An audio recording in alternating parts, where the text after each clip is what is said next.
ଜାନୁଆରୀ 19 ତାରିଖ ଦିନ Jaipur MG road स्थित एसबीआई मुख्य शाखा परिसर में भुवनेश्वर मंडल ब्रह्मपुर जोन एसबीआई कर्मचारी संघर आंचलिक सम्मेलन अनुष्ठित होता। एठारे मुख्य भाव अंशग्रहण कर महोदय माने हेले सभापति डॉक्टर तपन कुमार पाल, उपसभापति निर्मल कुमार पंडा, साधारण संपादक चित्तरंजन पंडा, समवाय समितिर संपादक गंगा प्रसाद पट्टनायक, अन्य वरिष्ठ सम्मानीय अतिथि एवं तत्सहित मुख्य अतिथि भाव जयपुर आंचलिक प्राबंधिक श्रीजुक्त सुभाष चंद्र बेहरा उपस्थित थिले। एथिरे तीनोटी जिल्लार यथा नवरंगपुर, मालकानगिरी और कोरापुट जिल्लार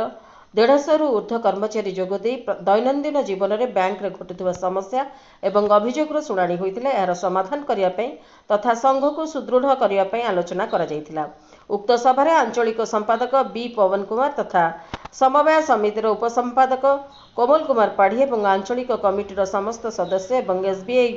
मुख्य शाखार समस्त कर्मचारी सहयोग रे सम्मेलन साफल्य मंडित होइतिला। स्टाफ एसोसिएशन भुवनेश्वर सर्किल माने ओडिशा राज्यर हमर जो समस्त स्टेट बैंक अछि वर्तमान 900 रु अधिक शाखा अछि